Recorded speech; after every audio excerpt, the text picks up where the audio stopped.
All Eyes on Fishing with Mitch Peterson, Josh Sheldon, and Brad Qualley, leading you to the next level.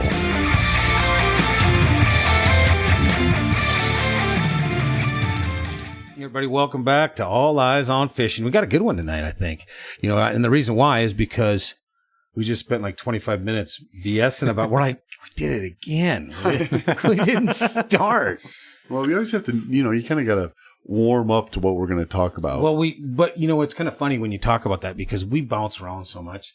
We're like squirrels because we're going to talk jigs tonight. We're going to talk jig fishing because we just had a really good weekend down at Pueblo here a couple weeks ago where we caught a lot of fish. And it's a jig bite time of year. I mean, you can catch them multiple ways, but we just kept it jigs. We just figured we want to cast jigs because it's fun. We probably could have done a little better if we'd have done like death or even just pulling some other kind of rigs. Sure, we didn't even do spinners. We didn't even try cranks or anything. No, it was just a fun day. And you know what? We stayed on one spot the whole day because we had a tournament going. Yeah. We're out of everyone's way, but we were fishing where everybody else wasn't because we don't want to interfere with people that are fishing for money when we're running a tournament. Right.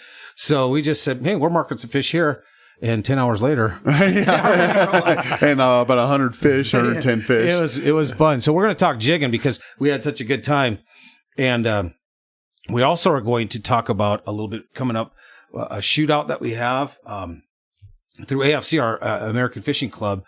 We have a shootout going down in Glendo. It's a one-day winner-take-all type. Well, not winner-take-all. It's a one-day shoot. Yeah, top 10%. Good payouts. You can find it on our eTournament Fishing app, eTournament Fishing. If you go to either the Apple Store or Google or Google Play. Is that what it is? Google Play. Yep. For Android users. Yeah. Boy, holy shit. He is messing this whole thing up, isn't he? It doesn't matter. No, you're fine. Because I don't have an Android. I think it's Google Play. No, I mean just all together. Like we're like the enter through the app. Right? Oh yeah. You can search tournaments through the app and you can also enter through the app. And that's out there. It's the Glendo shootout is July 22nd, 23rd? 23rd. Sunday the 23rd. Sunday the 23rd. It's a one-day shootout, AIM style format, you know, where we do a straight up shootout, catch photo, release video, and off we go. Yeah, it's CPRV. It's perfect. Yep. And then that's how our other one will be over there when we go to McConaughey in October. Yep, October 22nd. So they are both on the eTournament app right now, eTournament Fishing. So you go to that and you go in there. You can enter either one of them, but definitely go out and enter for the Glendo one. It's going to be it's capped at 60 boats, and that is because we want there to be good competition on a big lake, and those fish will be caught numerous ways. Yeah. There'll be fish shallow, there'll be fish suspended, there'll be fish chasing bait. You can catch them trolling cranks. You can catch them casting jigs. You can catch them doing weights. Yeah, it'll be a great solid tournament, and no one has to come off. And one of the spots. things with with the format that we do through eTournament is that you don't have overs, unders, because we're not possessing the fish. Yep. Fish. You catch the fish, you take a photo of it, and then you do a release video, and everything's captured in the app. It uploads, sends it to the tournament director. They grade the fish. And it's converted to weight, and you're done. Yep. It's that simple. It really is. So it's $640 a team to enter. But then get this: first place, $13,000; second place, $7,000; third, $4,000; fourth, $3,000; fifth, $2,000; and sixth place, $1,800. Yep. So even sixth place, even triple your money. Triple your money. Yeah, I mean it is. That's if we fill it 60 boats. Yep.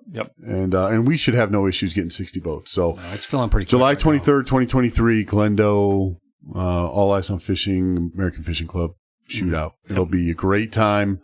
We'll do rules meeting Saturday at the marina and go over this with everybody. But it should be a blast. Oh yeah, no, and I think actually the one day shootout's pretty cool because you know fishing 2-day tournaments. I love it. I love that too. But to do any time pre-fishing, so you've got all the expenses of the tournament, but then you've got to take Friday off of work, Thursday off of work, a couple days, whatever you can afford to take off, right? And get up there and pre-fish. The way this works, even if you can't get Friday off, you get that up Friday night, pre-fish all day Saturday, and boom, you're ready to rock on Sunday. You're right. You're ready to go. Yep. That's going to be good. So talking about our tournament that we had a couple weeks ago down in Pueblo, Had a great turnout. Thank our sponsors on that, like Bass Pro Cabela's. They did an awesome job really helping facilitate big fish. Just all that they do for our series that we have at the Colorado Walleye Trail. And then they're also stepping up for this shootout too. Yeah. Awesome. They're going to provide, Bass Pro Denver is going to provide Big Fish, $250 gift card for Big Fish. So Bass Pro Cabela's Denver. Yeah, that's awesome. But getting into the day, we had a lot of fish caught during the tournament. Not sure. We really didn't talk to a lot of the anglers on how they were catching them. The lake's big enough that they were kind of spread out throughout the water. A few of the places that we historically like to kind of check this time of year, we drove by them, just kind of check on our anglers, and they were on where we wanted to go. Yeah. So we're like, well, after an hour or two of just checking on anglers and just and kind of starting the day, we ended up just cruising around until we found our own little spot and said, "This is good enough. There's no one around us. Let's just fish here. We can grade fish during the day. We can see if there's fish here." And, using your active target that you had on the front and your down scan from Lowrance, it was awesome, dude. We found a good spot. We're like 20 feet of water. It's like 22. Well, it started out deeper and it came up to about a shelf about 18. Yes. Yeah, 17, 18. So we were parked. So we used the spot lock and we were parked right on that break, that 18, 20 right there. And part of the time, when the wind blows, your boat swings a little bit. Even though the range is hold pretty solid, it's still going to swing a couple feet every once in a while. So we were fishing that 18. Or if you take it off spot lock for a minute and slide back a little. Yeah. So we're really fishing that 20, 25 feet vertical jigging, but then we were able to cast up on the flat. Now that flat went up to about 15 if you went up on the top of it. And so we had the ability to cast up till we saw a few weeds up there. So cast up to weeds, a break, fish stacked up on the bottom. They're coming in and a main and lake point too. A lot of current going through the lake at this time. It was just outside the main lake point though. Well, I mean, it was an underwater. It's still point. On the main lake, though. Yes. So it's out. Yes. The main lake is off to the left of us, and off to the right is the flat. No, but I get you. A ton of current, which I don't think a lot of people think about when you're fishing reservoirs, is we went around the back behind the dam. And there's 4 gates total. There's the main river gate that is always going. And there's three gates that open to release more water. All 3 gates, in conjunction with the main river gate were open. So there was a ton of water flowing through that lake because it was coming in too, because it was mucky and there was stuff floating down.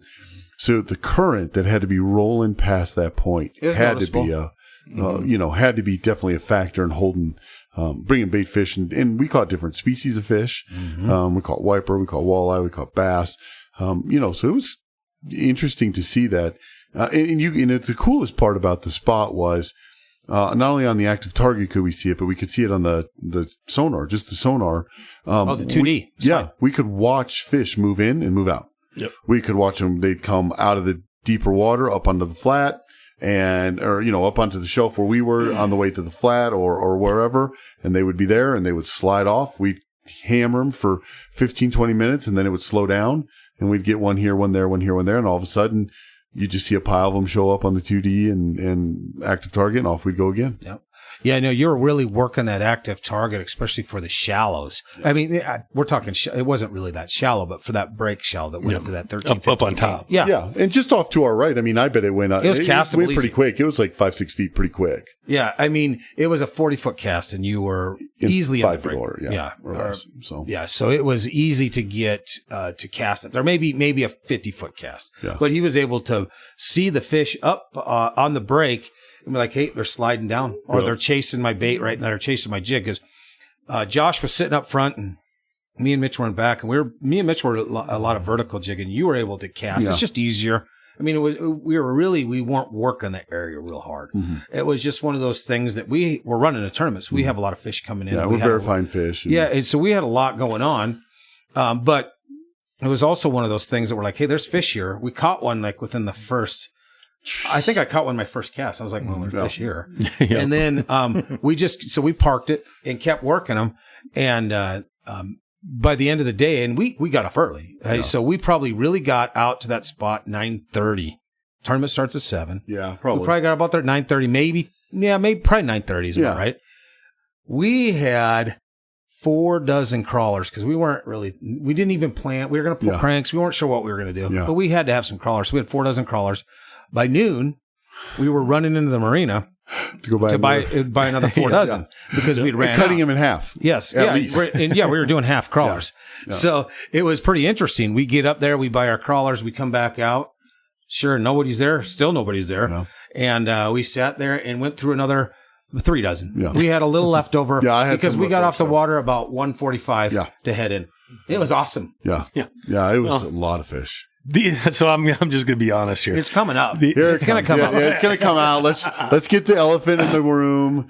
Me and Josh are just looking at each other. Sooner or later, Mitch, because we're not the bad guys. Here's true. So the spot before that, we're vertical jigging, right? Mm-hmm. And we weren't before that. Yeah. Okay. We're vertical jigging. Yep. Over by the dam, kind of.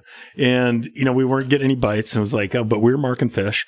And I was like, They want it moving on the bottom. So I'm going to drag this one in. Remember? Bang. Yeah. I like bang the first one, right? Yeah. Well, that was probably one of my last. So it just sucks. And we've all been there. Yeah. We've all been there. Yeah. I don't care who you are. It was a tough day. Here I am, the odd man out where I switched to what Junior was using. Yeah. I switched to what Brad was using. Yeah. Did I get a bite? No. I could have been out there with like 6 crawlers all day, and I would have been fine. You would have 3 left over. Yeah, I would have 3 left over. So. It was crazy. We started to notice about 10:30 or 11. Right, we started to notice that Mitch was lagging behind a little. We're like, hey, I'm at 19. What are you at, Josh? I'm at 16. Mitch, 3. Yeah, 3. And then we kept going, and then before you know it, Brad, where are you at? I'm at 45. Where are you at? I'm about 36. How about you? 3. No, I think by the end of it, you went double digits. I think you got 12. No, did you get 12? 11, 12, something like that. Yeah, not even close to what these guys caught. But it was funny because we had 2 slip bobbers out to just watch, just to have fun, and they were a blast. And I'm fishing up front, and the wind is blowing from the front of the boat to the back of the boat, so it's going east to west. And I'd throw that slip bobber out, and I'd watch it drift past Mitch and go down right in front of him. Right next to my jig. Right next to the jig. And I'd set the hook and reel in a fish.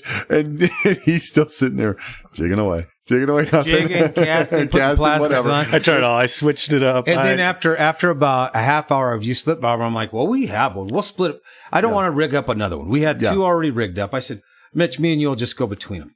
So I'll cast it out. I'll catch one, and then it's your slip bobber. Yeah. Well, so I caught one like right away. Yeah. Cast it out. Still had the crawler. I cast it out for Mitch, same spot. Sat there for like 40 minutes. I said, dude, are you watching that slip bobber? And he's like, yeah, it hasn't moved. And we name our slip bobbers so that Josh's bobber was named Robert, and ours was named Bob. For Bob. But that way we could call it out. Hey, Bob's going down. Robert, something's messing with Robert. And so. It works good, by the way. I said, well, screw you. I'm going to come in, check it, and everything was fine. His crawler was still there. Cast it out. Bobber went down. Yeah. I go, it's mine now. Every time. After a while, I give it back to him. 30 minutes later, it still hadn't went down. I reel it in, check it, cast it back to pretty much the same spot. Yeah. Down. Yeah, down. And Brad had the best phone service out of us, and so he got to do a lot of the fish. And so he's sitting there with his rod across his lap, and I don't know, 2 or 3 times, he got a wiper that just slammed it and almost jerked his rod right into the lake. Whoa, holy cow, And then we were nice. I mean, I offered numerous times to let Mitch do you want to reel it in? Yeah. I had to hear that shit. No, I don't want to reel in your fish. I was like, dude, here you go. Like, here, seriously, take it. 10-year-old. Yeah, I'm good. I'm on like 60. Here, you can reel in this one. After a while, I just sat there. I pulled out my phone, watched the video of my 30-incher I caught when you guys were catching trout. I played at full volume so we could hear him, talking about catching the fish. But it was interesting to just see because we could see the fish all over. At times it was almost like it was unbelievable that you weren't getting any. I know. Tell me about it. Unbelievable. And unfortunately, we haven't gone since. So Mitch is still on that losing streak. I got snagged up, broke my leader, and it was only like a foot, but I would still fish it. Yeah. And then I was like, oh, no, my leader's too short. Now you give it a longer. So then I retied my leader like 3 foot. Now my leader's too long. Too heavy a line. I'm too heavy a line. So, the leader's too thick. So you can hear that we've been talking about jigging. We were vertical jigging. You can hear that we were slip bobber, and we did some casting up onto the onto the shelf and working that break. In the next level, we're going to talk a little bit about what our presentation was. They were all different. It was different. Mine was substantially different than yours. Yeah. But just the different ways, because I was switching it up like until I found something that seemed to be working really well for me, and then just kind of kept doing that, repeating it. Ended up having to, after a while, after a couple of the wiper, when they rack it, you have to put on new jigs. So I'm like, I don't want to take this jig off because it's killing them. Yeah. So I just grabbed one that looked is the same jig. It's just not beat up. Put it on. Wham. Yeah. And that's when Mitch switched. No, we had switched before that. He put it on. He goes, that shit don't work. And then, so I grabbed one out. I go, yeah, it does. So I just want everybody to know, if you ever find yourself in my shoes, which we've all been there. Well, I don't think I've ever been like that bad. That was pretty bad. What do you about it? Was pretty bad. You ever been that bad? You have been. No, you're nuts. It's karma. It's payback for getting that giant. Yeah. But just go again. That's all I gotta say. Stick with it. Hold your head up. Jump high. back in the saddle. Yep. That's right. Don't let it get to you, the ribbing, the bullying in the boat. There was no ribbing. And then just get out and do it again. We were so concerned about you. I can't believe you would say it was bullying. I mean, I was genuinely concerned for your mental stability at one point. I know. You guys were laughing your asses off. We were, and then after about 3 hours, we started feeling better. Yeah. Maybe we shouldn't be laughing this Almost called my wife to come get me. He's like, I don't want to be your friends anymore. come pick me up. So before we jump over to the next level, shootout again. Go ahead, Josh. Tell them a little bit about it. If anybody joined late, they want to know about the shootout, what we got going July on. 23rd, 2023 at Glendale Reservoir. It'll be a one-day shootout. We're paying, if it's a 60 boat field, if we fill it, we're paying top 6 spots. That's it. With big prizes. First place will be $13,000 and it goes down from there. 6th place will be $1,800. So, it's a good, solid tournament. Bass Pro Shops is providing $250 Big Fish gift card. Bass Pro's been good to us. Yep. Cast King has a prize package to go with it, and we're working on seeing if we can get Top Ranger, Top Lund, and if it is 60 boats, if we do fill, it will be a Ranger Cup event. So if you win and you qualify for Ranger Cup, it could be I can't remember. I was just down at Crowley today. It could be a $25,000 day for you. So, really? Yep. So if you're a Ranger Cup team and you've signed up for Ranger Cup and you qualify with their new rules, and you win first place, you $13,000 from us, and I can't remember whatever it is. It's a good I think chunk. It's 10 or 12 from Ranger as well. No, that's big money. Yeah, yeah, and 6 Not to bad 4 for a day, huh? The 6 fishing to 4. hours are 6 to 4, so we're gonna be out early, bright and early, and give you plenty of time to get them. Yep, and that bite is going to be spectacular. I mean, I already know it is. I know I talk to people almost daily that are up there, and the fish are everywhere. The big fish are everywhere. They're starting to suspend. They're starting to chase bait. There's going to be a trolling bite. There's going to be a casting bite. There'll be all kinds of different ways to catch fish. That'll just be if anybody's been paying any attention, I mean, the Stampede tournaments have been up there. The weights are just ridiculous. Lake Erie. What an awesome lake. Yeah, yep. Just like Lake Erie. I mean, where the average, I don't know, it was over. I think, what did we break? The 50 or 60 pounds? 60, right? We broke 60 for 2-day total this time. It was right there. Yeah. Right there. That's a lot. I mean, for a Midwest lake, that's good. Oh, it's unbelievable. Crazy. So before we jump off to the next level, we also, the Colorado Wildlife Trail is doing our 4th tournament for the year before the championship, which will be in September. It's at North Sterling Reservoir, just outside of Sterling, Colorado. Still spots for that too, if you want to get in on July that. 8th and 9th. Yep, that's a 2-day tournament. It's the same type of format.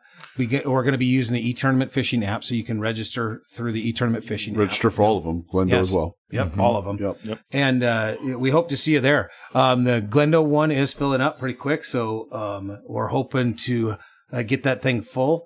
And we just released the North Sterling here within the last few days, and people are starting to sign up for that too. So hopefully that's a good tournament. Up in that and do the pre-fish go get them. Do the Friday pre-fish go get them. I mean, that is a great time. I mean, the pre-fish go get them is just a $30 entry fee. And it's 100% payback minus app fees. But, the guys that do them are, I think we've had on average 7 or 8 teams that do them. I think 8 to 10. Isn't it? We had more in this one, but I think almost half the teams did it. But I mean, they're winning $100, $150, $160. Yep. for, you're getting half of your entry back, or close to half your entry back for your pre-fish day. Yeah, and the winners aren't announced until after the Colorado Trail. Walleye Trail. Jeez, I can't talk tonight. But anyway, after the CWT is done on Sunday, that's when we release the results for the pre-fish people. Yeah. So it's not like we post it and then everybody knows who the winner is. Of that. Even the winners don't know. They don't get to know how that basket did. Yep. And so it really is I don't see any reason not to do it. I mean, I understand you try to be sneaky and all this other stuff, and if that's what you're comfortable with, that's fine. But for the guys that don't, and it's top 2 fish too, by the way. It's the top 2 places, not fish. No, it's your 2 best fish. It's 3. So it's a basket. It's a basket. It's a basket of 3. You can weigh 6. It calls out your top 3. Oh, 3. So and even here's the deal. Even if you're not going to fish the CWT for whatever reason, you want to fish the pre-fish, go get them. Go ahead. You don't need to be part of the CWT. Right. It's open to anybody to fish it. As long as you have a boat and over 10 horsepower motor, you can go out there and fish it. Yep. So we're good with it. Yep, So we're going to move this over to the next level, and we're going to get more into what we are doing specifically other than kicking Mitch's butt. But that took up a lot of our time. I know. You can find the next level at aeof.supercast.tech. And we got a ton of episodes over there. Hundreds. Tons of episodes that, thanks to all of our subscribers and our listeners. Over 308,000 downloads of our podcast. That's crazy. That's we crazy. Appreciate the fans that are out there. And one more thing before we jump off to the next level. If you have a topic that you want us to talk about at alleyesonfishing@gmail.com, send us a message. We'll answer questions. We'll maybe talk about what you want to hear on the podcast, whatever that brings. So from everybody at All Eyes on Fishing, hope to see you over at the next level at aeof.supercast.tech. Thanks, everybody. This has been All Eyes on Fishing. Thanks for listening. If you like what you heard, go ahead and subscribe to The Next Level. And you can hear longer podcasts and more information on all of your favorite topics. And check us out at alleyesonfishing.com for apparel, blogs, and other information. Don't forget to check us out on Facebook, Twitter, Instagram, and YouTube. All Eyes on Fishing, leading you to the next level.